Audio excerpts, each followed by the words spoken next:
Foot cramps. Not the little twitch you shake off. The kind that locks your toes at 2 in the morning, curls them under so hard you can't move, can't breathe right, can't do anything but wait for it to pass. And when it finally lets go, you sit on the edge of the bed. You put your foot on the floor, and for a second, just a second, you're not sure it'll hold you. That moment right there, that's the one nobody talks about. Not the pain, the pause, the hesitation before you trust your own foot to take your weight. If that has been happening to you, once a week, twice a week, more, I need you to hear something. Because what you've been told about why this happens is incomplete, and what you haven't been told is the part that actually matters. Most seniors are told foot cramps mean they need more water. Maybe a magnesium tablet. Maybe it's just what happens when you get older.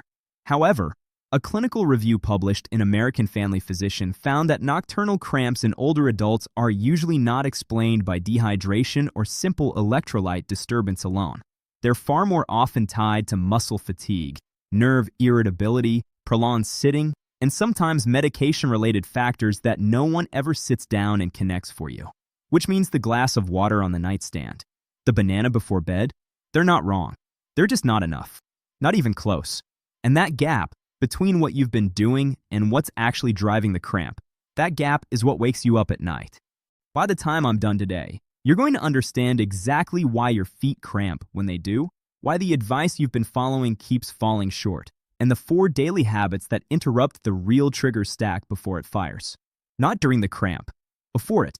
My name is Dr. David Collin, and the reason I'm walking you through this is simple. After 60, everything changes, and most people aren't told why. Your foot isn't failing you. The information you were given failed you, and I'd like to fix that right now. Now, before I go any further, I want to be clear about something, and I mean this genuinely. Everything I share here is for educational purposes only. I don't know your medical history. I don't know what medications you're on or what conditions you're managing. Always discuss changes with your own doctor before acting on anything you hear from me or anyone else. I say that because I care about getting this right for you, not just getting it heard. If this kind of straight talk is useful to you, and I believe it will be, the simplest way to make sure you don't miss what comes next is to subscribe. I cover things here that most seniors are never told clearly. That's what this channel exists for. So here's where we're headed. There's an enemy in this story, and it's not your body. It's the outdated one-cause model of foot cramps that's been handed to seniors for decades. The model that says, pick one reason. Dehydration. Magnesium. Age. Pick one, treat one, move on. That model is incomplete. And because it's incomplete, millions of seniors are doing one right thing and wondering why the cramps keep coming back. The answer isn't that they picked the wrong cause. The answer is that foot cramps after 60 almost never have one cause. They have a stack. And unless you address the stack, the cramp returns. Your doctor never told you this, but I will. Let me show you how the stack actually builds. Because once you see the chain, once you see how one quiet habit during the day turns into a locked foot at 2 in the morning, you'll never look at this the same way. It starts with sitting. And I don't mean sitting is bad. I mean what happens inside your lower leg when you sit for a long stretch without moving your feet. Your calf muscle is a pump. Literally. Every time you flex your ankle, every time you take a step or push off, that muscle squeezes blood back up toward your heart and keeps the fluid in your lower leg circulating. It's not just a walking muscle. It's a circulation engine. So what happens when you sit in a chair for 2 hours? 3 hours? 4? That pump shuts off. Not halfway. All the way. The muscle gets shorter, stiffer, blood pools lower, and the nerve fibers running through that tight tissue become more irritable, more likely to fire when they shouldn't. Mayo Clinic's guidance on nocturnal leg cramps identifies prolonged sitting and muscle fatigue as direct contributing factors, not possible factors, direct ones. The pattern is clear. Less ankle movement during the day leads to a stiffer, more trigger-ready lower leg by nighttime. So why does it wait until nighttime? Because during the day you're still shifting. You're still getting up now and then. Still giving the muscle just enough motion to keep it below the firing threshold. But when you lie down, when everything goes still and the foot drifts into a slight toe point position under the sheets, that shortened, fatigued, irritable muscle finally snaps. It didn't start at 2 a.m. It started at 2 p.m. when you sat through that second hour without moving your ankles. The cramp was already being built. You just didn't feel the construction. That's the first habit, and it's the foundation underneath everything else I'm about to show you. Habit number 1. Restore the calf pump during the day. Not with a workout, not with a long walk if that's hard for you. With small, deliberate ankle movements spread through the hours you're sitting. Ankle pumps. Toe raises while seated. Standing up once every 30 to 45 minutes, even for 60 seconds. What you're doing isn't exercise. You're restarting the pump. You're telling that muscle, stay loose, stay active, don't lock up on me tonight. Tight calf, weak foot, bad night. That's the sequence. And the first link in the chain is the one you break during the day, not the one you chase at midnight. Now here's where most people stop. They hear move more during the day, and they nod and they try it, and sometimes it helps. But the cramps don't fully stop, because the calf pump is only the first layer of the stack. The second layer is what's happening or not happening in the hour before you go to sleep. Most seniors who get foot cramps have a bedtime routine that includes almost no lower leg preparation. They brush their teeth. They get into bed. Maybe they drink a glass of water because someone told them cramps mean dehydration. And that's it. But think about what you're asking your body to do. You've spent the day accumulating tension in the calf. The arch of the foot has been compressed inside a shoe, or worse, a loose slipper, for hours. The small muscles in the foot haven't been asked to stretch or work in any meaningful way. And now you're lying flat. Everything goes still, and you're hoping it doesn't fire. That's not a plan. That's a coin toss. Habit number 2. Lengthen the calf and the arch before bed. Gently, slowly, not during the cramp, before it. A wall-supported calf stretch held for 30 seconds each side. A seated toe spread. A slow ankle circle. You're spending 2 to 3 minutes giving the lower leg the one thing it hasn't had all day, length. A randomized trial published in the Journal of Physiotherapy, Hallegrief and colleagues, 2012, found that older adults who performed calf and hamstring stretching before sleep experienced a significant reduction in both the frequency and severity of nocturnal cramps over a 6-week period. Not a small change, a meaningful one, because the stretch wasn't treating the cramp. It was lowering the trigger load before the body went still. That phrase, trigger load, I want you to hold on to it, because that's really what this entire conversation is about. Every habit I'm showing you is designed to lower the trigger load your foot carries into the night. The cramp fires when the load crosses a threshold. Your job isn't to treat the firing. Your job is to keep the load below the line. And that brings us to hydration, because this is where the common advice gets closest to right, but still misses the timing. Yes, dehydration can contribute to cramping. That part is true. But the way most seniors hydrate is reactive. They feel a cramp. They drink water.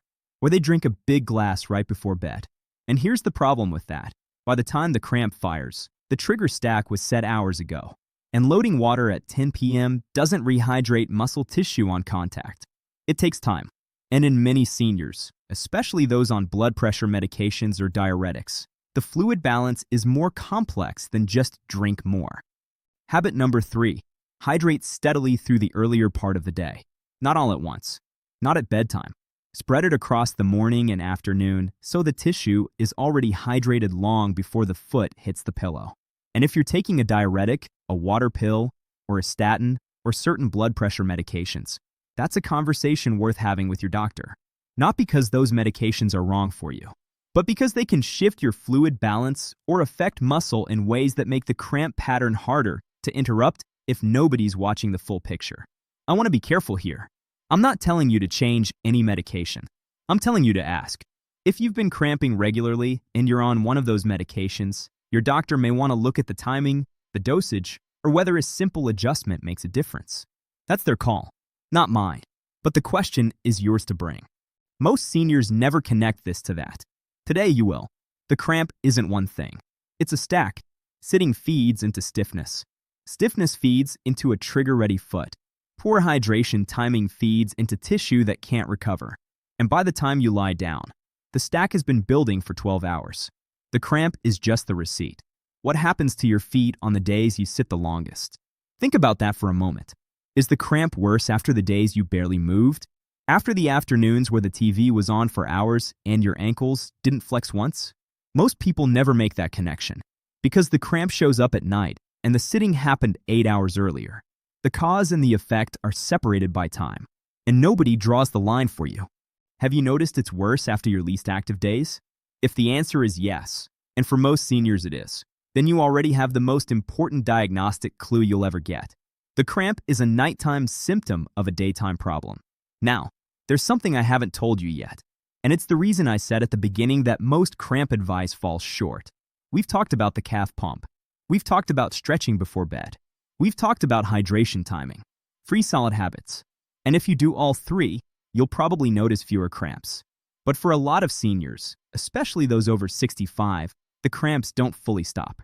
They lighten, they space out, but they don't disappear. And the reason they don't disappear is the part almost nobody covers. Because it's not about what you're missing from the outside. It's about what's weakening on the inside. I want to explain that. But first, I need to know where you stand. Because this is where most people split into two groups. And which group you're in changes everything about what you do next. I want you to drop a letter in the comments right now. If you still think foot cramps are mostly a dehydration problem, drop the letter A. If you believe they're more often a daytime movement, foot strength, and trigger timing problem that shows up at night, drop the letter B. I read every single comment personally. Let me know below. And now here's the part I've been building toward. Everything I've told you so far is real, and it matters. But there's something that changes all of it, something almost no one talks about when they talk about foot cramps. And once you understand it, the nightly pattern finally makes sense in a way it never did before. The real problem isn't just that your muscles are tight.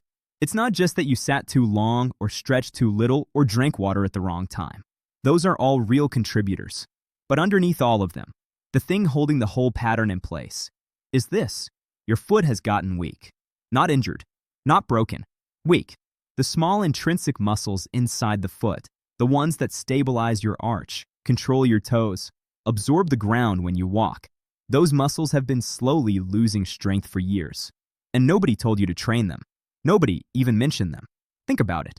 When was the last time anyone, any doctor, any therapist, anyone, said to you, "Let's strengthen your feet"? It doesn't happen. Your knee gets attention. Your hip gets attention. Your back gets an entire industry. But the foot, the thing that touches the ground first, the foundation of every step you take, it just gets a shoe and a hope. Here's why that matters for cramps. When the intrinsic foot muscles are weak, the larger muscles, the calves, the toe flexors, have to overwork to compensate. They grip harder. They stay tighter. They fatigue faster. And a fatigued, overworked muscle is exactly the kind of muscle that fires involuntarily when everything goes still at night. This is not age. This is something your body is doing, and we can fix it. A 2019 study in the Journal of Foot and Ankle Research found that targeted foot strengthening exercises improved intrinsic foot muscle function and contributed to better balance control in older adults. The foot isn't a passive platform. It's an active structure. And when it's strong, the entire lower leg works less hard, which means the trigger load drops. I'm telling you this because nobody else in this space will. The foot cramp conversation in most doctors' offices ends at magnesium and water. Maybe a stretch, but the foot itself, the strength of the thing that's cramping, almost never comes up. And that gap is exactly why the cramps keep coming back. This is for educational purposes only. Always discuss changes with your own doctor. But I believe this information matters too much to leave unsaid. So the mechanism is not just shortage. It's overload. The foot and lower leg have become mechanically overloaded and poorly prepared. The muscles are tighter than they should be. The foot is weaker than it needs to be. The calf pump is underused. And by bedtime, the nervous system in that lower limb is sitting right on the edge of firing. One wrong toe position under the blanket, and it goes. What if the problem isn't what you're missing, but what your body can no longer deliver well? What if the foot cramp isn't a deficiency signal? It's an overload signal. The muscles are being asked to do more than they can handle with the strength they have left. And the cramp is the alarm. That reframe changes everything.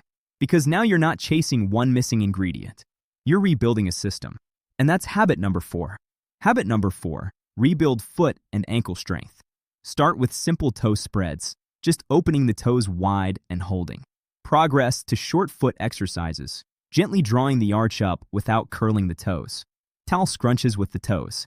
Single leg balance holds near a counter for safety. These aren't gym exercises. They're foot rehab, 2 to 3 minutes a day. And while you're at it, Look at what's on your feet inside the house. If you're wearing loose slippers with no heel support, your toes are gripping with every step just to keep the slipper on. That's a cramping trigger most people never consider. Research published in the Journal of Foot and Ankle Research has identified that unstable or poorly fitting indoor footwear contributes to foot pain and balance difficulty in older adults. A stable, snug house shoe, not a flip-flop, not a backless slipper, takes the gripping demand off the toes and lets the foot relax. Not random, not harmless, not permanent. That's what I need you to take away from everything we've covered. The cramp is not random. It follows a trigger stack. It's not harmless. It disrupts sleep, shakes balance confidence, and can make that first step out of bed the most unstable moment of your day. And it's not permanent, because the stack can be interrupted. Let me put it all together for you now, because knowing the pieces matters. But knowing the order, that's what actually stops the cramp. Step 1. During the day, break up long sitting with calf pump movement. Ankle pumps, shirt walks. Stand up every 30 to 45 minutes. You're not exercising. You're keeping the lower leg pump active so the muscle doesn't lock down by nighttime. Step 2. Before bed, lengthen the calf and the foot. A gentle wall stretch. Ankle circles. Toe spreads. 2 to 3 minutes. You're draining the tension the day deposited. You're lowering the trigger load before you lie down. Step 3. Hydrate earlier in the day, steadily, not all at once, not as a bedtime reaction. And if you're on a diuretic or statin or blood pressure medication and the cramps are persistent, bring that pattern to your doctor. Ask the question. Let them look at the full picture. Step 4, and this is the one most people skip, rebuild your foot. Strengthen the intrinsic muscles. Train the arch, stabilize the ankle. Wear supportive footwear inside the house. You're taking the overload off the system so the muscles don't have to grip and guard their way through every step. These are not 4 separate tips. They're a stack. The way the problem builds as a stack, the solution works as a stack. The daytime movement sets up the stretch. The stretch sets up the hydration window. The hydration supports the tissue. And the foot strength underneath it all is what keeps the trigger load low enough that the cramp doesn't fire. The timing mistake I promised you at the very beginning. Here it is, plainly. Most seniors wait until the cramp hits and then react. They stretch during the spasm. They drink water after the pain. They try to fix the fire after it's burning. But the fire was lit 12 hours earlier. The goal after 60 is not to chase the cramp. It's to rebuild the daily lower body habits that keep the cramp from starting. CDC data from the Steady Fall Prevention Initiative shows that lower limb weakness and balance difficulty are among the top modifiable risk factors for falls in older adults. Foot cramps don't just hurt. They shake the trust you have in your own legs. And when that trust erodes, when you hesitate on that first step out of bed, when you walk more carefully because you're not sure the foot will hold, that's when independence starts to narrow. Not all at once. Quietly, one avoided walk at a time.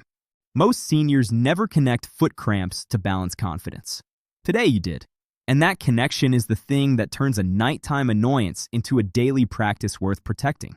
So to be clear, the cramp is a signal, not a sentence. It's telling you the lower leg and foot are overloaded and underprepared. And 4 simple daily habits, movement, stretching, steady hydration, and foot strength, are how you answer that signal before it ever has to fire. Before I let you go, there's one more thing, and this might be the most important part of everything I've said today.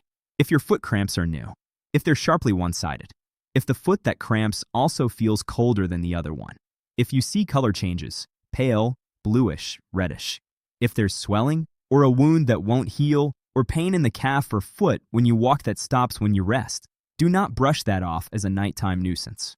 That pattern can signal circulation problems, including peripheral artery disease, or nerve conditions that need medical attention. The American Heart Association identifies PAD as underdiagnosed in older adults, and cramping or pain in the lower limbs is one of the signs worth discussing with your doctor. Not tomorrow, soon. Most foot cramps after 60 are not dangerous. They're frustrating and fixable. But the ones that come with those extra signs, coldness, color change, one-sidedness, walking pain, those deserve a real conversation. Please have it. For the vast majority of you watching, what I've laid out today works. Fix the stack. Break the sitting. Stretch before bed. Hydrate early. Strengthen the foot. The cramp loses its power when you stop chasing it and start preventing it. But now that you understand why foot cramps strike at night, there's another quiet problem in the lower body that can keep your legs weak and unsteady even when the cramping improves, unless you also address it. And most seniors are dealing with this right now without realizing it's a separate issue. I cover exactly that in the next video. Watch it now.